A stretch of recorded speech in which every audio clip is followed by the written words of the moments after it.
उनका कहना है कि लगभग हर इंसान के अंदर इतना प्लास्टिक मौजूद है कि उससे एक क्रेडिट कार्ड बनाया जा सकता है। आज बच्चे जिन तमाम समस्याओं का सामना कर रहे हैं, छोटे बच्चों को थायराइड की समस्या हो रही है, ये ज्यादातर इसी से जुड़ी हुई है। इसके अलावा ऑटिज्म, इसके साथ कई चीजें जुड़ी हुई हैं। इससे आपको कितनी सारी समस्याएं होती जा रही हैं, आपको पता ही नहीं।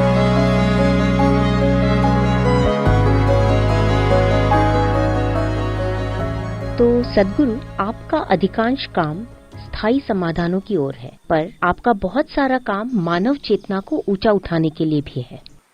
एक आदमी या छोटा व्यवसाय या समुदाय या समाज इसमें क्या भूमिका निभा सकते हैं? देखिए, ये दो अलग अलग चीजें नहीं हैं। इंसानों का जागरूकता के साथ जीना और स्थायी समाधान, ये दो अलग अलग चीजें नहीं हैं। जैसे हम चीजें कर रहे हैं, वैसे इन्हें लंबे समय तक कायम नहीं रखा जा सकता। ऐसा सिर्फ इसलिए है क्योंकि हम जागरूक नहीं हैं। हम इस धरती पर अपने काम सचेतन तरीके से नहीं कर रहे हैं। हर किसी की अपनी मजबूरियां हैं, लोगों की मजबूरियां हैं, समाजों की मजबूरियां हैं, देशों की मजबूरियां हैं, दुनिया की सच्चाई की अपनी मजबूरियां हैं। इन मजबूरियों को पूरा करने के लिए हम ऐसी चीजें कर रहे हैं जो हमारे वजूद की बुनियाद ही छीन ले रही हैं।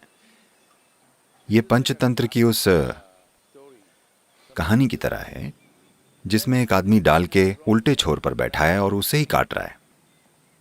वो उसे काटे जा रहा है क्योंकि वो सफल होना चाहता है, और जब वो सफल होगा वो गिर पड़ेगा। हम भी वही हैं। हम इस तरह की बेवकूफ़ी भरी चीजें कर रहे हैं कि जब हम सफल होंगे हम गिर पड़ेंगे। सही बात है। हम में से हर एक को अपने जीवन को ऐसा बनाना चाहिए कि आज हम क्या इस्तेमाल कर रहे हैं, ये कहाँ जाएगा, इतनी चेतना तो हो। आज मैं जिस चीज का इस्तेमाल कर रहा हूं, कल ये कहाँ जाएगा, ये अंत में जाएगा कहाँ, इसका आखिरी पड़ाव क्या है। अब एक जरूरी बात यह है कि भारत में एक देश के तौर पर हम एक कपड़ा पैदा करने वाला देश रहे हैं सैकड़ों हजारों सालों से। एक समय था जब हम पूरे यूरोप और अरब को कपड़े पहनाते थे। असल में 60% कपड़े भारत से आते थे। इस ग्रह पर ऐसे बेहतरीन कपड़े किसी ने नहीं बनाए। आज भी आपने जैसे कपड़े पहने हैं वैसे कपड़े कोई नहीं बना सकता, ठीक है? सही बात है। इस धरती पर कहीं भी नहीं, क्योंकि ये कौशल रातों रात नहीं आता। ये कोई ऐसी चीज नहीं है कि आप 4 सालों के लिए किसी टेक्सटाइल कोर्स में जाकर इसे सीख सकें। ये एक ऐसी चीज है जो सहज तरीके से विकसित हुई है। हर एक इलाके में उनके पास अलग अलग तरह की बुनाई वाले कपड़े थे, अलग अलग तरह के रंग थे। उनके पास जो भी लोकल सामान था उससे उन्होंने बहुत ही बेहतरीन कपड़े बनाए। 132 से ज्यादा प्रकार के अलग अलग बुनावटें इस सदी की शुरुआत में मौजूद थीं। अभी उनमें से लगभग 65 से 70% खात्मे के कगार पर हैं। हम इस पर कुछ प्रयास कर रहे हैं, हम इस बारे में बाद में बात करेंगे। लेकिन कपड़ा चीजों को करने का हमारा तरीका रहा है, हमें वापस उस पर जाना होगा। असल में ब्रिटिश काल के दौरान इसे बिगाड़ा गया, जब वो बड़े कायदे से भारतीय वस्त्रों की ताकत को तोड़ देना चाह रहे थे, क्योंकि वो मैनचेस्टर को खड़ा करना चाहते थे, जो उन्होंने सफलतापूर्वक किया भी, ठीक है? अब लोग बड़े गर्व से कोयम्बतूर को भारत का मैनचेस्टर कहते हैं। मैंने कहा ऐसा मत कीजिए, हाँ, उनको मैनचेस्टर को इंग्लैंड का कोयम्बतूर कहने दीजिए, क्योंकि ये वो जगह है जहां असली बुनाई और कताई और सब कुछ और कपास था, ठीक है? यही वो क्षेत्र है जहां ये हुआ, और हर क्षेत्र में इसके अनोखे तरीके हैं। अगर हम इसे वापस ले आएं, ठीक ठाक स्तर तक भी, अगर हम जरूरी बाजारों का विकास करें, अगर हम मौजूदा हुनर को फिर से जगाएं, तो मैं आपको बता रहा हूं, इस देश में ये अगले 5 से 6 सालों के समय में आराम से 20 से 30 करोड़ लोगों को रोजगार देगा। कपड़ा उद्योग द्वारा कुछ प्रयास किए जा रहे हैं, कुछ नीतियां बदली हैं, हम भी उनके साथ काम कर रहे हैं। पर अगर आप एक क्रांति चाहते हैं तो ये काफी नहीं है। सबसे बढ़कर इस सब के लिए आपको एक बाजार चाहिए। इसलिए आप बड़ी महत्वपूर्ण हैं, इसलिए मैं आपसे बातें कर रहा हूँ। क्योंकि हमें एक बाजार की जरूरत है।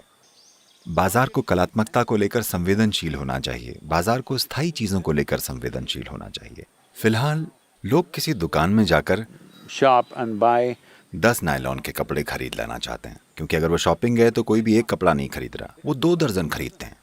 इस तरह 1 2 3 वो पहनेंगे और उसके बाद वो बोर हो जाते हैं और फिर से इससे पहले कि वो 2 दर्जन कपड़े को पहने वो पहले ही दोबारा शॉपिंग कर चुके होते हैं, ठीक है। 85% of the clothing इस दुनिया में 85% कपड़े 1 साल में ही कचरे के गड्ढों में चले जाते हैं। दुनिया में हर साल 100 अरब कपड़े बेचे जाते हैं, 100 अरब, ठीक है। और 85% कपड़े हर साल कचरे के गड्ढों में चले जाते हैं और उनमें से ज्यादातर पॉलिएस्टर है। प्रदूषण का सबसे खतरनाक प्रकार ये पॉलीफाइबर polyfiber is floating everywhere. हर जगह तैर रहा है। ये हवा में है, ये मिट्टी में है, ये पानी में है। कुछ शोधकर्ताओं ने पाया है कि ये प्लेसेंटा में यानी पॉलीफाइबर गर्भनाल में है, यानी आपकी माँ के गर्भ में ही ये आपको पकड़ लेता है। उनमें से कुछ कह रहे हैं, हमें नहीं पता कि आंकड़े किस हद तक सही हैं, पर ये सही हैं, ये सही दिशा में है। वो कह रहे हैं कि लगभग हर इंसान के अंदर इतना प्लास्टिक मौजूद है कि उससे एक क्रेडिट कार्ड बनाया जा सकता है। आपको कीमत चुकानी पड़ेगी किसी Someday दिन। you- अगर आप अपने सिस्टम में क्रेडिट कार्ड लेकर चलेंगे तो आप भरपाई करते रहेंगे, ठीक है। तो इतना सारा प्लास्टिक हर जगह मौजूद है, लेकिन हर कोई उस बेचारे प्लास्टिक बैग पर ही निशाना साध रहा है। मैं ये नहीं कह रहा हूं कि आप उस पर निशाना मत साधिए, लेकिन ऐसा करना फैशनेबल हो गया है। यही समस्या है, क्योंकि बेचारा प्लास्टिक बैग जो सड़क पर तैर रहा है, कोई भिखारी, कोई कचरा बीनने वाला उसे उठा लेता है। और भारत में ये रिसाइकलिंग दरअसल बड़ी अच्छी रफ्तार से होती है। ये आपकी स्थायी समाधानों की चेतना की वजह से नहीं है, बल्कि गरीबी की वजह से है। वह उसे उठा रहे हैं। भारत में लगभग 90% प्लास्टिक की बोतलें रिसाइकल हो जाती हैं। ये इस तरह का अकेला देश है। ऐसा इसलिए नहीं है कि हम पर्यावरण को लेकर बहुत जागरूक हैं, बल्कि इसलिए क्योंकि लोग बहुत गरीब हैं, वह उसे उठा रहे हैं। खैर, किसी न किसी तरीके से ये हो रहा है। लेकिन पॉलीफाइबर ये जिस मात्रा में नुकसान कर रहा है, जिस तरीके से शरीर में घुसता है, खासतौर पर बच्चे पॉलीफाइबर पहन रहे हैं क्योंकि पॉलीफाइबर बहुत ही ज्वलनशील होता है। इस वजह से वो इस पर ऐसे आग न पकड़ने वाले केमिकल्स की परत चढ़ा रहे हैं। इन रसायनों को कैंसर पैदा करने वाला पाया गया है। आज बच्चे जिन ढेर सारी समस्याओं का सामना कर रहे हैं, छोटे बच्चों को थायराइड की समस्या हो रही है, वो मोटे तौर पर आग न पकड़ने वाले केमिकल से जुड़ी हुई हैं, जिन्हें वो कपड़ों पर इस्तेमाल कर रहे हैं। और ऑटिज्म भी, तमाम चीज़ें इससे जुड़ी हुई हैं। आपको इससे कितनी समस्याएं हो रही हैं आपको पता भी नहीं है, लेकिन ये तय है कि कई सारी बीमारियां आपकी ओर बढ़ रही हैं। जब तक एक बच्चा 15-16 साल का नहीं हो जाता, उसे कभी भी पॉलीफाइबर का कुछ भी नहीं पहनना चाहिए। They must wear organic clothing. उन्हें ऑर्गेनिक कपड़े ही पहनने चाहिए। ऐसा नहीं है कि बड़े पहन सकते हैं, पर कम से कम 17-18 साल की उम्र में उन चीज़ों को लेकर आप में थोड़ा प्रतिरोध आ जाता है। पर तब तक ये बहुत ज़रूरी है कि आप ऑर्गेनिक रेशा पहनें। पर अब समस्या ये है कि आपके पास कितने सारे कपड़े हैं और आप उतने सारे सूती या रेशम के कपड़े नहीं खरीद सकते, तो आप पॉलीफाइबर खरीद लेते हैं, ठीक है। ये ज्यादा सस्ता है, तो ज्यादातर लोग इसे ही। देखिए, सूती कपड़ों और दूसरी चीज़ों को भी सस्ता बनाया जा सकता है अगर हम मात्रा बढ़ा दें। तो एक सरल सा सुझाव मैं ये दे रहा हूं। तेलंगाना में आपका प्रभाव है, आपको इसके लिए दबाव देना चाहिए। मैं कुछ राज्यों में इसके लिए दबाव डाल रहा हूं कि कम से कम स्कूल यूनिफॉर्म सूती ही होनी चाहिए, या लेनिन, या जो कुछ भी वो खरीद सकें, ठीक है। पर वो पॉलीफाइबर नहीं होनी चाहिए। आप उसे रिसाइकल नहीं कर सकते। केवल 1% ही रिसाइकल किया जा रहा है, क्योंकि कोई भी इस पॉलीफाइबर को वैसे का वैसा इस्तेमाल नहीं करता। इसे हमेशा एक जटिल मिश्रण में मिलाया जाता है ताकि अलग तरह के फैब्रिक बनाए जा सकें या जो भी। तो आप उस जटिल पदार्थ को कभी रिसाइकल नहीं कर सकते। अगर ये शुद्ध नायलॉन या शुद्ध पॉलीफाइबर होता तो हम उसे रिसाइकल कर लेते। आप इसे रिसाइकल नहीं कर सकते क्योंकि इसे दूसरी अलग अलग चीज़ों के साथ मिलाया जाता है, इसलिए रिसाइकलिंग संभव नहीं है। आप जितने पॉलीफाइबर का कपड़ों के रूप में इस्तेमाल कर रहे हैं, उसका केवल 1% रिसाइकल किया जा रहा है, बाकी सब प्रकृति में जा रहा है। और ये कई अलग अलग तरीकों से हमारे पास घूम के आ रहा है। आपके दिल में एक क्रेडिट कार्ड है